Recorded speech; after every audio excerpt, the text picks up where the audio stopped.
Hi, today we will be talking about understanding fertility. And the reason why I wanted to talk about this topic today is because I talk about infertility a lot, but some people are just in the beginning of the journey. They know they want to get pregnant. They're not being able to get pregnant, and they're not aware that maybe they have a diagnosis of infertility.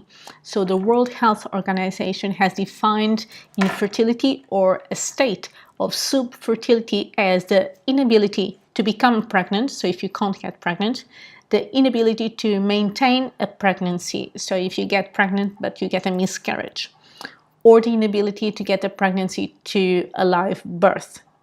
So if you have any of these three situations, and it has been happening for at least 12 months, and you have been having regular unprotected sex, that means that you have a state of infertility or subfertility. So inability to get pregnant, to maintain a pregnancy, or take a pregnancy to a live birth.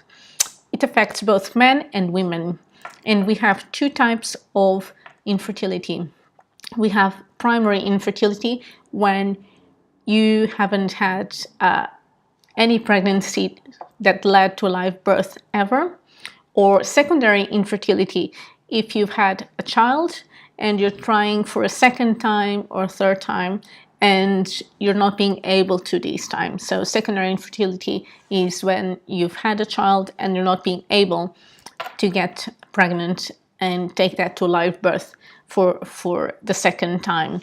And when we go through a process of having fertility challenges, it can be very, very isolating.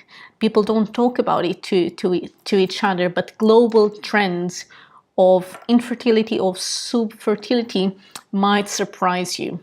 So the World Health Organization has identified that in developed countries, 1 in every 7 or 8 couples is infertile. So we all know more than 8 people. So we all know at least someone who is going through the same journey as we are. And when we talk about developing countries, so countries that are not as well developed as we are here, we're talking about a ratio of 1 to every 4 couples. So infertility is even worse in a country that is not as well developed. So there is a lot of people going through the same. People just don't talk about it.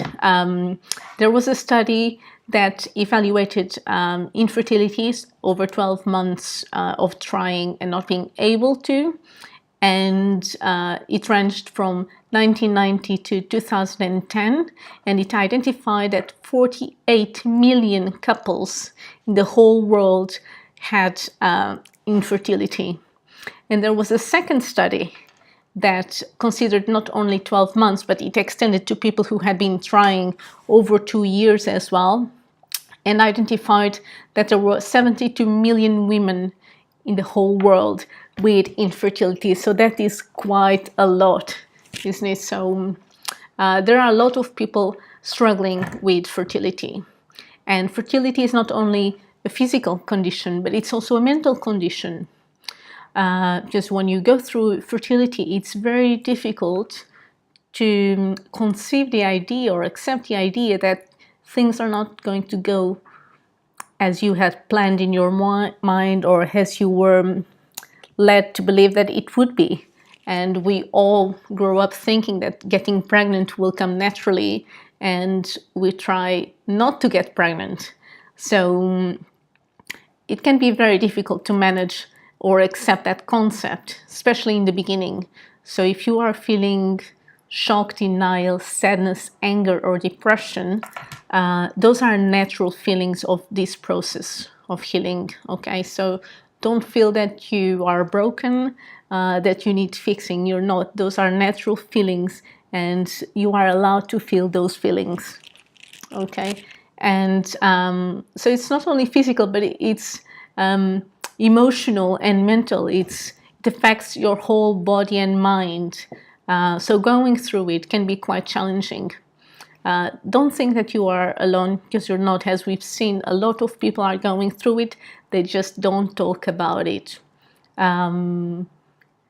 And yeah, that was my message for today, just to explain to you what is infertility, the types of infertility, and to tell you that you're not alone. There are a lot of people going through it, and that's part of my mission, just to raise awareness and to let you know that you are not alone. Thank you for listening.